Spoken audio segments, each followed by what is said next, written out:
KwabaseThesalonika okuqala isahluko sesine. Elokugcina-ke, bazalwane, siyaninxusa, siyaniyala ngeNkosi uJesu ukuba njengalokho nakwamukela kithi ukuthi nifanele ukuhamba nokumthokozisa kanjani uNkulunkulu, njengalokho nihamba kanjalo, manivame kakhulu kulokho. Ngokuba niyayazi imiyalo esaninika yona ngayo iNkosi uJesu. Ngokuba lokhu kuyintando kaNkulunkulu, ukungcweliswa kwenu, ukuba nidede ebufebeni ukuba yilowo nalowo kini akwazi ukuhlala nomkakhe ngobungcwele nangokuhlonipha. Kungabi ngokushisa kwenkanuko njengabezizwe abangamazi uNkulunkulu ukuba kungabikho noyedwa omonayo, aphambe umfowabo ngento, ngokuba iNkosi ingumphindiseli kukho konke lokho, njengokuba sanitshela phambili, saqinisa.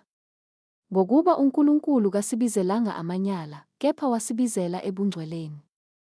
Ngakho-ke owalayo akali umuntu, kepha wala uNkulunkulu, yena oninika uMoya wakhe ongcwele.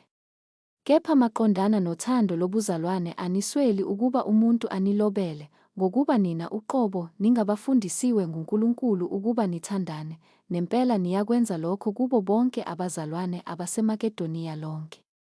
Kepha siyaniyala, bazalwane, ukuba nivame nokuvama kulokho, nikhuthalele ukuhlala ngokuthula, nokwenza okwenu, nokusebenza ngezandla zenu, njengokuba saniyala, ukuze nihambe ngokufaneleyo kwabangaphandle, ningasweli lutho.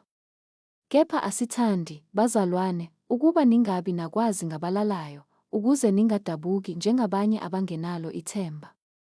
Ngokuba uma sikholwa ukuthi uJesu wafa, wavuka, ngokunjalo-ke uNkulunkulu uyakubaletha nabaleleyo kuJesu kanye naye.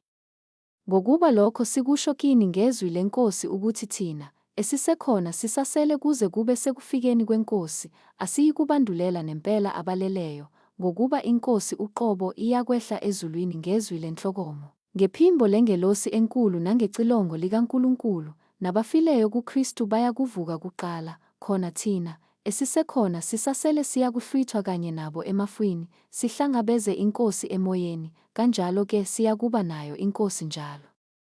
Ngakho-ke duduzanani ngalawo mazwi.